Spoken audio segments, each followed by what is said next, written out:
শিৱসাগৰত অসম চৰকাৰৰ মন্ত্ৰী ৰূপেশ গোৱালা, অসম চৰকাৰৰ শ্ৰম উন্নয়ন গৃহ, কাৰাগাৰ গৃহৰক্ষী আৰু অসামৰিক প্ৰতিৰক্ষা আৰু চাহ জনজাতি আৰু আদিবাসী উন্নয়ন বিভাগৰ মন্ত্ৰী ৰূপেশ গোৱালাই শিৱসাগৰৰ জিলা আয়ুক্ত কাৰ্যালয়ৰ সভাকক্ষত বিভিন্ন চৰকাৰী বিভাগৰ সৈতে এখনি পৰ্যালোচনা বৈঠকত মিলিত হয়। উজনিৰ বিভিন্ন চাহ বাগানৰ পৰিচালকসকলৰ লগত মিলিত হৈ চাহ বাগানত চৰকাৰী আঁচনি কি ধৰণে ৰূপায়ণ হৈছে তথা বাগানসমূহৰ আইনগত কথাসমূহ পৰ্যালোচনা কৰে মন্ত্ৰীগৰাকীয়ে। পৰ্যালোচনা সভাসমূহৰ পৰা সমস্যাসমূহ বুজিবলৈ সুবিধা হোৱাৰ কথা অৱগত কৰে মন্ত্ৰীগৰাকীয়ে। আজি দেশজোৰা বিভিন্ন শ্ৰমিক সংগঠনৰ ধৰ্মঘট সন্দৰ্ভত তথা শ্ৰমিক সংহিতাৰ ওপৰতো মন্তব্য প্ৰদান কৰে মন্ত্ৰীগৰাকীয়ে।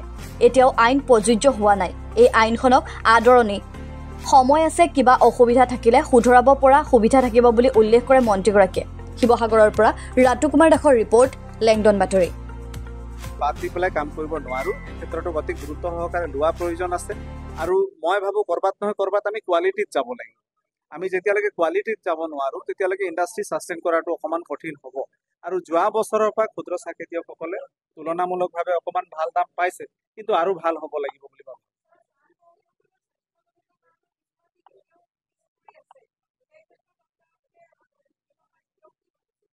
নাই চাওক,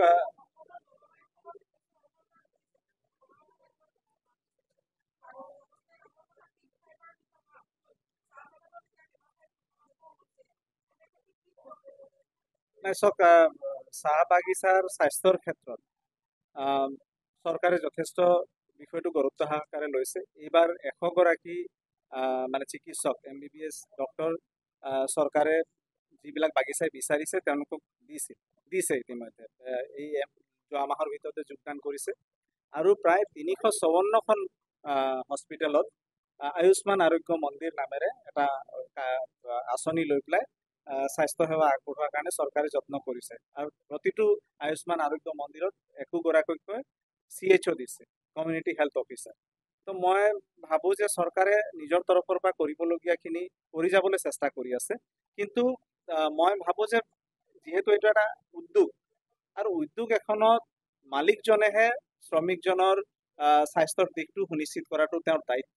আৰু সেই ক্ষেত্ৰত মেনেজমেণ্টে যিমান গুৰুত্ব দিব লাগে সেইটো গুৰুত্ব নিদিয়াটো বিভিন্ন সময়ত অভিযোগ উঠিছে। আজি ৰিভিউটো মই সেই কথাখিনি লক্ষ্য কৰিছোঁ। গতিকে মই বিভাগক সেইকাৰণে ষ্ট্ৰিক্টলি ইনষ্ট্ৰাকশ্যন দিছোঁ যে ক'ৰবাত যদি তেনেকুৱা হৈছে ইনস্পেকশ্যন হ'ব লাগে, তেওঁলোকক চপ'জ কৰিব লাগে, আৰু যদি প্ৰয়োজন হয় প্ৰচিকিউশ্যনো কৰিব লাগে বুলি আজি মই নিৰ্দেশনা দিছোঁ। আজি কেৱল আজিয়ে নহয়, যোৱাকালি মই চৰাইদেউ গৈছিলোঁ। চৰাইদেউ জিলাত থকা বাগিচাবিলাকৰ মেনেজমেণ্ট, বাগিচাৰ ষ্টেক হোল্ডাৰসকল, চৰকাৰী বিষয়া কৰ্মচাৰী সকলোকে লৈ আমাৰ লেবাৰ ডিপাৰ্টমেণ্টৰ এটা টিমো আহিছে গুৱাহাটীৰ পৰা। আমি ৰিভিউ বৈঠক এখন কৰিলোঁ। তাত বাগিচাৰ যিখিনি বাগিচা বনোৱা আইন বা অন্যান্য যিবিলাক আইন আছে সেইবিলাক কেনেদৰে প্ৰযোজ্য হৈছে, বা চৰকাৰী যিখিনি স্কিম বাগিচাৰ কাৰণে লোৱা হৈছে সেইবিলাক কেনেদৰে প্ৰযোজ্য হৈছে সেইখিনি এটা পৰ্যালোচনা কৰিলোঁ। আজিও একেধৰণৰ পৰ্যালোচনা বৈঠক ইয়াত শিৱসাগৰত কৰিলোঁ। পিছবেলা আজি যোৰহাটতো তেনেধৰণৰ পৰ্যালোচনা বৈঠক আছে। আৰু মই মন্ত্ৰী হিচাপে দায়িত্ব লোৱাৰ পিছৰ পৰাই কেইবাখনো জিলাত এনেধৰণৰ পৰ্যালোচনা বৈঠক কৰিছোঁ। আজি যোৰহাট কৰাৰ পিছত মোৰ উজনি অসমৰ জিলাবিলাক কমপ্লিট হৈ যাব। তাৰপিছত নৰ্থ বেংক কৰিম বুলি ভাবিছোঁ। আৰু এই পৰ্যালোচনা বৈঠকবিলাক কৰাৰ পিছত মানে কাম কাজবিলাক অলপ কৰাৰ ক্ষেত্ৰত যথেষ্ট সুবিধা হৈছে। সমস্যাবিলাক অলপ বুজাৰ ক্ষেত্ৰতো সমস্যা হৈছে, কাৰণ দৈনন্দিন নতুন নতুন সমস্যাবিলাক সৃষ্টি হয়।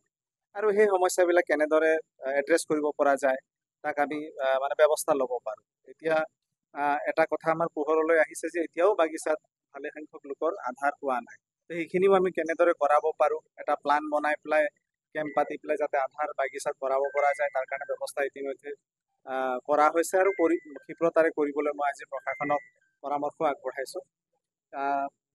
আৰু মই ভাবোঁ যে পৰ্যালোচনা বৈঠকবিলাকে নিশ্চয় বাগিচা অঞ্চলত যথেষ্ট উপকৃত কৰিব ৰাইজক। লেবাৰ কোডটো এতিয়াও ইমপ্লিমেণ্ট হোৱা নাই। লেবাৰ কোড আহিব, লোকসভা আৰু ৰাজ্যসভাতো পাছ হৈছে, কিন্তু এতিয়াও কাৰ্যকৰী হোৱা নাই। আৰু তাৰ ওপৰত ভিত্তি কৰি আমি ৰুলবিলাকো ফ্ৰেম কৰি আছোঁ। ষ্টেটত ৰুল ফ্ৰেম হৈ আছে। আৰু ৰুল যেতিয়া ফ্ৰেম কৰা হয় তেতিয়া সকলোকে তাত মতা হয়। তাত সকলো ষ্টেক হোল্ডাৰ, ইউনিয়ন, মেনেজমেণ্ট সকলোকে মতা হয়। আৰু ৰুলবিলাকত যদি কাৰোবাৰ কিবা সন্নিৱিষ্ট কৰিবলগীয়া থাকে তেন্তে কৰাৰ তাত স্ক'প থাকে। আৰু ষ্টেটত কেইবাখনো মিটিঙত মই শ্ৰম মন্ত্ৰী থকাৰ আগত মই নিজে ইউনিয়নৰ প্ৰতিনিধি হিচাপে উপস্থিত থকাৰ সুযোগ পাইছিলোঁ। আমাৰ যিখিনি পৰামৰ্শ আছিল আমি দিছিলোঁ আৰু সেইখিনি আমাৰ ষ্টেটৰ ৰুলত সন্নিৱিষ্টও হৈছে। তো মই ভাবোঁ যে যিখন আইন আহিছে, লেবাৰ কোড যিখন আহিছে, মানে আগত মানে কেইবাখনো কিতাপ আমি পঢ়িবলগীয়া হৈছিল। এতিয়া মানে 4টা কোৰ্টত আহি যাব। গতিকে সেইটো হ'লে মই ভাবোঁ ভৱিষ্যতে ভাল হ'ব। যদি কিবা ক'ৰবাত কাৰোবাৰ অবজেকশ্যন আছে, কিবা যদি পইণ্টত কিবা ক'ব লগা আছে, পেনেল প্ৰভিজন, প্ৰচিকিউশ্যনত যদি কিবা ক'ব লগা আছে, তেন্তে নিশ্চয় সেইখিনি শুধৰণিৰ স্কোপ আছে, সেইখিনি কৰিব পৰা যাব। ক্ষুদ্ৰ চাহ খেতিয়কসকলে আপুনি কিবা প্লেন এণ্ড প্ৰগ্ৰেম কৰিছে যিহেতু ক্ষুদ্ৰ চাহ খেতিয়কসকলৰ বিষয়টো মোৰ বিভাগৰ অধীনত নাহে, ইণ্ডাষ্ট্ৰীয়ে চাব লাগে।